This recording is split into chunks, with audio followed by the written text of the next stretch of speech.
பஸ்ல கிடைச்ச கையை பத்தி ஏதாவது இன்ஃபர்மேஷன் கிடைச்சதா? அந்த கையும் பாடியை வச்சு பார்க்கும்போது ஒரு 30-35 வயசு ஆள் மாதிரி தெரியுது sir. He is definitely not mentally stable. We are dealing with a serial killer.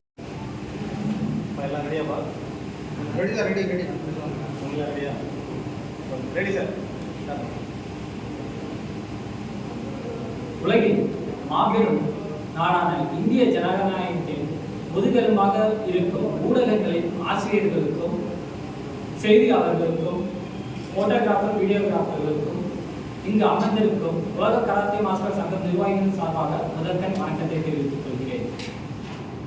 நாம்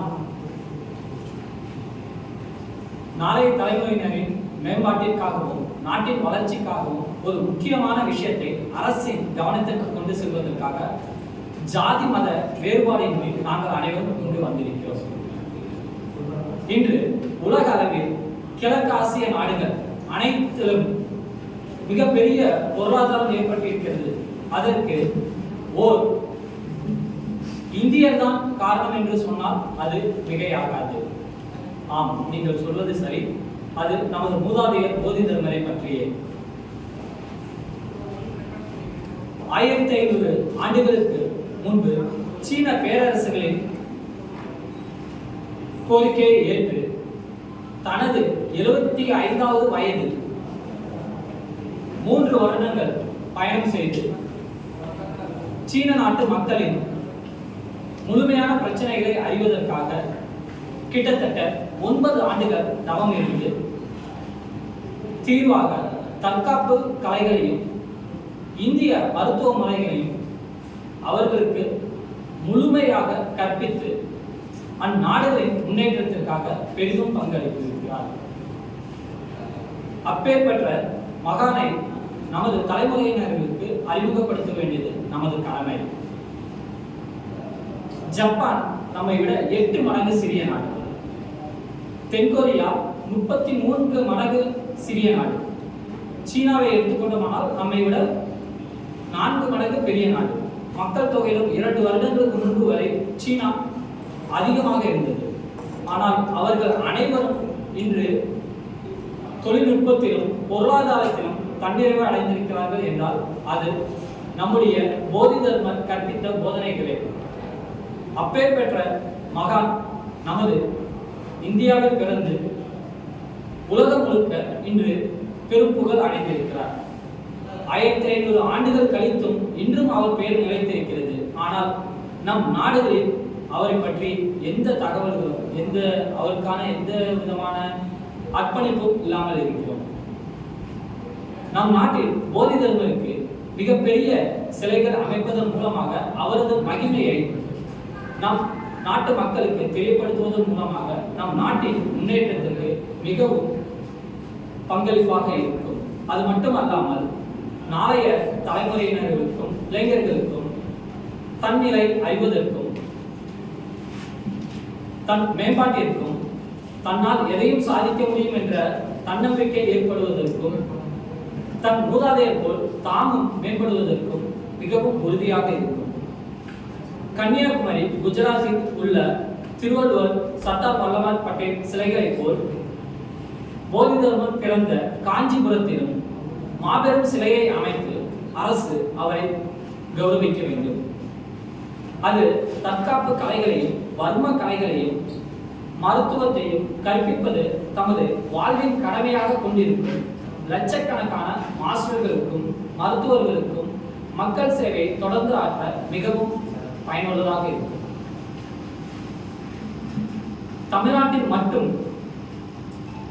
கராத்தே, களரி, சிலம்பம், குங்ஃபு, ஜூடோ, டேக்வொண்டோ போன்ற தற்காப்பு கலை கற்பிப்பதை தங்கள் வாழ்வின் அர்ப்பணித்துள்ள 10 லட்சத்திற்கு மேற்பட்ட மாஸ்டர்களும் அவர்களிடம் தற்காப்பு கலையை பயின்ற கோடிக்கணக்கான மாணவ மாணவிகளின் சார்பாகவும் உலக கராத்தே மாஸ்டர்களின் சார்பாகவும்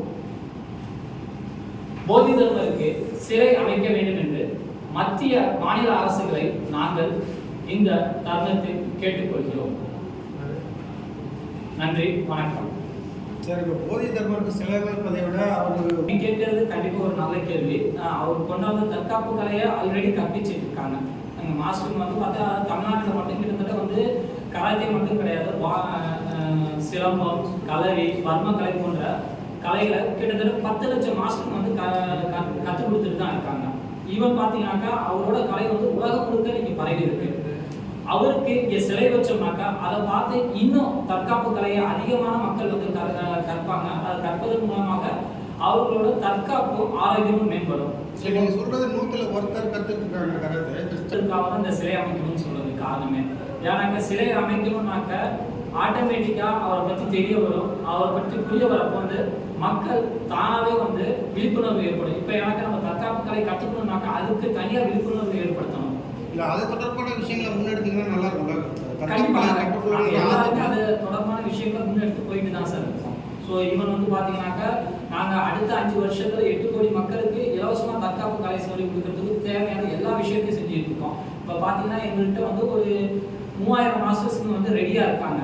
தற்காப்பு கலையை அடுத்த 5 வருஷத்துல 8 கோடி மக்களுக்கு சொல்லிக் கொடுக்கறதுக்கு முழுமையாக தன்னை அர்ப்பணிச்சிருக்காங்க. இல்லை, கடந்த செய்தியாளர் சந்திப்பில் இலவச கராத்தே பயிற்சி சொல்லியிருந்தீங்க.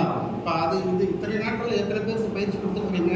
அதாவது அதுக்கான ஏற்பாடுகளை அனைத்தையும் செஞ்சுட்டு இருக்கோம். மத்திய மாநில அரசாங்கம் அதுக்காக அணுகி இருக்கோம். அவங்கள்ட்ட வந்து நாங்கள் யாருமே நிதி கேட்கல. ஸோ அவங்களோட ஆதரவு மட்டும் கேட்டிருக்கோம். எங்களுக்கு எல்லாருமே வந்து நல்ல ஆதரவு கொடுத்துருக்காங்க. வர மாதங்களில் வந்து அதை தொடங்குறதுக்கு அனைத்து ஏற்பாடையும் தீவிரமாக செஞ்சுட்டு இருக்கோம்.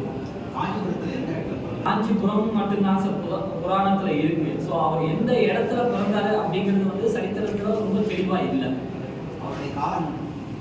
அவர் வந்து புத்தர் அப்புறம் 700 ஆண்டுகள் கழிச்சு தான் அவர் வராரு. ஸோ புத்தருக்கு அப்புறம் வந்து 700 வருஷம் கழிச்சு அவர் வந்து 28வது புத்த மத தலைவராக அவரோட குரு பிரஜங்கதாரா மூலமாக வந்து பதவி இருக்கிறாரு. அவர் குரு வந்து என்ன சொல்லியிருக்காங்கனாக்கா, நான் இருக்கிற வரைக்கும் நீங்க வந்து சைனா போகக்கூடாது, நான் இறந்ததுக்கு அப்புறம் தான் போகணும்னு சொல்றாரு. அவங்க குரு பிரஜங்கதாரா இறந்ததுக்கு அப்புறம் தன்னோட 67வது வயசுல இங்கிருந்து நேரா இந்தோனேஷியா போய் இந்தோனேஷியாவில் பாலி சீன மொழிகளை கற்றுக்கிட்டு அங்கேருந்து சீனாவோட தெற்கில் போய் சேர்றாரு. ஸோ இங்கே அவர் நம்ம சென்னை மாமல்லபுரத்துலேருந்து சீனாவோட தென் மாநிலங்கள் சென்று அடையிறதுக்கு கிட்டத்தட்ட 3 வருஷம் ஆயிருக்கு. அந்த காலகட்டத்தில் தெற்காசிய நாடுகளில் கரெக்ட் சார். கிழக்காசிய நாடுகளில் தற்காப்பு கலையை பரப்புனாருனாக்கா அங்கே அதுக்கான அவசியம் இருந்துச்சு சார். ஓகேங்களா? அன்னைக்கு வந்து அந்த காலகட்டத்தில் இந்தியர்கள் தற்காப்பு கலையில உயர்ந்திருந்தாங்கன்னு சொல்லுவாங்க. ஆமாம். ஸோ இங்கே நல்லா உயர்ந்திருந்தாங்க. அதுவும் இல்லாமல் இப்போ நமக்கு தெரியும் வந்து இப்போ கிழக்காசிய நாடுகள் மக்கள் வந்து இப்போ என்னென்ன சாப்பிட்றாங்கன்னு நமக்கு தெரியும். ஸோ நம்ம சாப்பிடாத விஷயத்தெல்லாம் வந்து அவங்க சாப்பிட்றாங்க. இப்பயே இந்த மாதிரி சாப்பிட்றாங்கன்னா 1500 வருஷத்துக்கு முன்னாடி எப்படி சாப்பிட்டுருப்பாங்கன்னு பாருங்க. ஸோ அதனால தான் சீன பேரரசுகள் தொடர்ந்து புத்தரோட காலத்திலேருந்து வந்து அவங்க வந்து அங்கே வரணும், மக்களுக்கு வந்து போதனைகள் தரணும். ஸோ அது மூலிமா மக்களோட வாழ்வாதாரத்தை மேம்படுத்தணும், மக்களை வந்து சரி பண்ணணும் அப்படின்னு சொன்னாங்க. ஸோ இவர் போதி தர்மர் பார்த்தீங்கன்னாக்கா இங்கேருந்து போய் சும்மா இல்லை, ஒரு 9 வருஷம் அங்கே இருக்கிற மக்களை பற்றி தெரிஞ்சுக்கிறதுக்காக கடுமையாக தவம் இருந்து தெரிஞ்சுக்கிட்டு ஸோ இவங்களை அவங்களோட பிரச்சனையை தீர்க்கிறதுக்கு என்ன தேவை அப்படிங்கிறப்ப ஸோ போதனைகளை தாண்டி ஃபஸ்ட்டு அவங்களுக்கு உள்ள மனசில் இருக்கிற எதிர்மறையான எண்ணங்களை அவங்கள்ட்ட நீக்கணும்னு முடிவு பண்ணார். அதுக்காக தான் அவர் வந்து தற்காப்பு கலையை முதன்மையாக அவங்களுக்கு பயிற்றுவித்தார். ஸோ தற்காப்பு கலை பயிற்றுவிப்பதன் மூலமாக என்ன ஆகுனாக்க, நாங்கள் தற்காப்பு கலை பண்ணுறப்ப அந்த மாதிரி ப்ரீத்திங்லாம் பண்ணோம். அந்த ப்ரீத்திங்கோட நோக்கமே என்னன்னாக்கா, நம்ம மனசில் இருக்கிற நம்ம உள்ளுக்குள்ளே இருக்கிற வன்மங்களையும் நேர்மறையான சக்திகளை உள்ள கொண்டாடுறதுக்காக எதிர்மறையான சக்திகளை வெளியேற்றுறது தான். ஸோ இதை தான் வந்து அவர் முதல் கட்டமாக செஞ்சார். எந்த நாட்டுக்கு போயிருக்காரு சார்? போதி தர்மர் வந்து இங்கேருந்து சீனா போனார். சீனாவில் முழுமையாக இருந்தார். சீனாவிலேருந்து அவருடைய புகழ்கள் வந்து பார்த்தீங்கன்னாக்கா கிழக்காசிய நாடுகள் எல்லாத்துலேயுமே போணுச்சு. ஸோ இன்னைக்கு வந்து ஜப்பானில் வந்து கராத்தே இருக்குனாக்கா அந்த கராத்தேயோட மூலம் பார்த்தீங்கன்னாக்கா சீனாவில் உள்ள குங்ஃபு தான் சொல்கிறாங்க. சீனாவோட மூலம் அந்த குங்ஃபுவோட மூலம் யாருன்னு கேட்டாக்கா போதி தர்மர் தான் சொல்கிறாங்க. போதி தர்மர் யாருன்னு கேட்டால் அவர் இந்தியாவை சேர்ந்தவர். அவர் தன்னோட 67 வயது வரைக்கும் அவர் இந்தியாவில் தான் இருந்தார். ஸோ அவர் 67லேருந்து 70 வயசில் அவர் வந்து சீனா போனார். 70லேருந்து 9 வருஷம் 79 வயசு வரைக்கும் வந்து அவர் தனக்கு மக்களை வந்து எப்படி என்ன கொண்டாடணும் அப்படிங்கிறதுக்காக தவம் இருந்தார். ஸோ 79 வயசுக்கு அப்புறம் உள்ள ஃபோட்டோக்கள் தான் இன்றைக்கி இணையதளத்தில் எல்லா இடத்துலையும் இருக்கிறது வந்து அவர் 79 வயசுக்கு அப்புறம் உள்ள ஃபோட்டோக்கள் தான். அவர் வயதான காலத்தில் அவர் ஃபோட்டோக்கள் தான் இருக்குது. இப்போ நாங்கள் வந்து அவரோட இளமையான காலத்தில் இங்கே இந்தியாவில் இருந்தப்போ அவரோட ஃபோட்டோ எப்படி இருக்கும் அப்படின்னு சொல்லி நிறைய ரிசர்ச் பண்ணிக்கிட்டு இருக்கோம். ஸோ கூடிய சீக்கிரம், அதாவது இன்னைக்கு அந்த ஃபோட்டோ கூட வெளியிடுறதா இருந்தோம், ஆனால் இன்னும் அது முழுமை அடையலை. அதனால் வந்து நாங்கள் அடுத்த ஒரு சந்திப்பில் என்ன சொல்கிறது, உலகத்துக்கே தற்காப்பு கலையை பரப்பணும் போதி தர்மரோட புகைப்படத்தை வெளியிடுவோம். நீங்கள் கவர்மெண்ட்டுக்கு வைக்கிற கோரிக்கை என்னவா இருக்கும்? மேடம், இன்னைக்கு வந்து இது போல ஒரு மகான்களுக்கு நாம வந்து சிலை வச்சோம்னாக்கா ஒன்றும் கிடையாது. இப்போ ஒரு ஒரு ஒரு பெரிய ஒரு மனுஷனுக்கு சிலை வைக்கிறோம்னாக்கா அவங்கள பார்த்து 4 பேர் அவங்க என்ன பண்ணாருன்னு கேட்பாங்க. ஸோ அந்த வழியாக போறப்பயாவது அவங்க என்ன பண்ணாருன்னு கேட்பாங்க. கேட்கறப்ப இது தற்காப்பு கலை பற்றிய விழிப்புணர்வு ஏற்படும். ஸோ அன்னைக்கு 1500 வருஷத்துக்கு முன்னாடியே நாம வந்து மற்ற நாடுகளுக்கு போய் சொல்லிக் கொடுக்குற அளவுக்கு அவங்களை மேம்படுத்துகிற அளவுக்கு நம்மள்ட்ட திறமைகள் இருந்துச்சு. நம்ம வந்து அந்த அளவுக்கு தொழில்நுட்பத்திலையும் அந்த அளவுக்கு வந்து பொருளாதாரத்துக்கு பெரிய அளவில் இருந்தோம். இன்னைக்கு பார்த்தீங்கன்னாக்க இந்த அமெரிக்காக்காரனா வந்து நம்ம வந்து என்ன மிரட்டி பார்க்க உருட்டி பார்க்கறதுலாம் இது எதுக்கு, நம்ம அவங்களெல்லாம் எதுக்கு நம்ம சார்ந்து இருக்கணும்.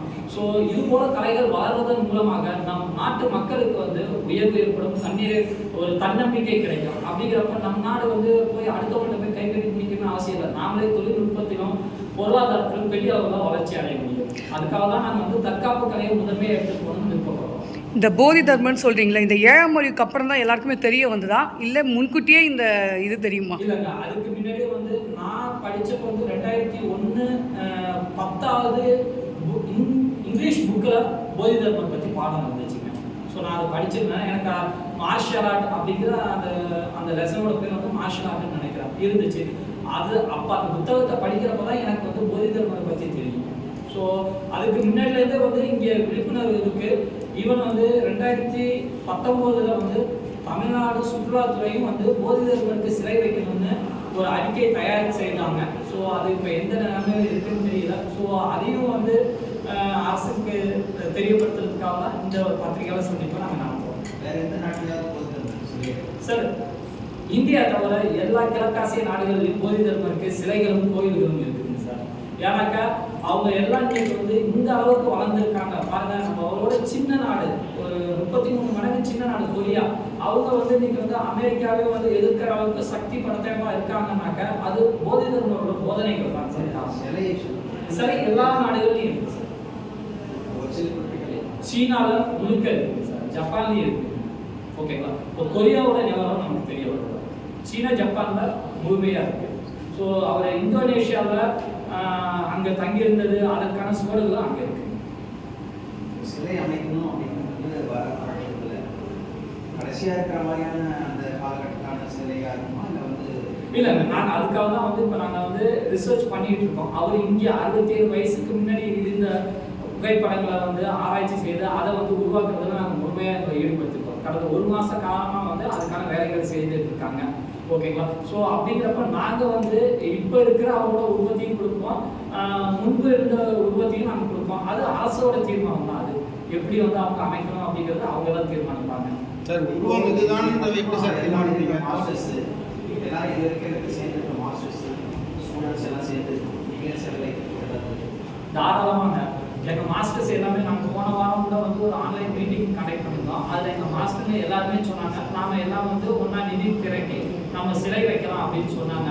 நாங்கள் எல்லாருமே வந்து பார்த்தீங்கன்னா எங்கள் மாஸ்டர் வந்து பெரிய அளவுலலாம் சம்பளம் கிடையாது. ஒரு சிலர்லாம் பார்த்தீங்கன்னா மாதம் 8000 ரூபா 10,000 ரூபா 15,000 ரூபா அந்த அளவுக்கு தான் அவங்க எல்லாருமே சம்பாதிக்கிறாங்க. ஸோ அவங்கள்ட்ட நிதி திரட்டினாலும் மிஞ்சி போனால் எல்லாரும் வந்து ஒரு 50 லட்சம் 1 கோடிக்கு மேலே வந்து நிதி திரட்ட முடியாதுங்க. ஸோ அந்த தொகையை வந்து நாங்கள் வந்து சிலை வச்சோம்னாக்க அதுக்கப்புறம் அதை பராமரிக்கிற செலவு இருக்குது. ஸோ அப்படிங்கிறப்ப அது வந்து ஒரு பெரிய செலவு இருக்கும். அதை வந்து நாங்கள் செய்கிறத அரசாங்கம் இதில் தலையிட்டு செஞ்சிச்சுனாக்க அது மிகப்பெரிய அளவில் இருக்கும். இன்னைக்கு வந்து பார்த்தீங்கன்னாக்கா சர்தார் வல்லபாய் பட்டேலுக்கு வந்து 3000 கோடியில் வந்து செலவு வச்சுருக்காங்க. ஓகேங்களா? அதோட பராமரிப்பு செலவு பார்த்தீங்கன்னா இன்னும் அதிகமாக தான் இருக்கும். ஸோ இது அரசாங்கம் முன்னெடுத்து செஞ்சாக்க அது மிக சிறப்பாக இருக்கும். நாங்கள் பண்ணாக்கா அது பேரளவில் தான் இருக்கும்.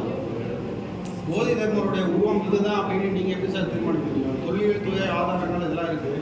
நீங்கள் ஒரு உருவத்தை கொடுக்கும்போது மற்ற தரப்பினர் எதிர்ப்பு தெரிவிப்பாங்க. கண்டிப்பாக சார், நீங்கள் சொல்றது வாஸ்தவம் தான். தொல்லியல் துறையினராக இதை நாங்கள் கொடுப்பாங்க. ஸோ அவங்க வந்து இதை ஆராய்ச்சி பண்ணிட்டு இருக்காங்க. அவங்க ஆராய்ச்சி பண்ணி கடைசியாக வந்து இதை வந்து இந்த சிலையை வந்து யார் வந்து வைக்கிறாங்களோ அவங்கள்ட்ட நாங்கள் கொடுக்குறப்ப அவங்க இதை கண்டிப்பாக நீங்கள் சொல்கிற மாதிரி வந்து தொல்லியல் துறைக்கு வந்து அவங்க அனுப்புவாங்க. Okay sir, thank you.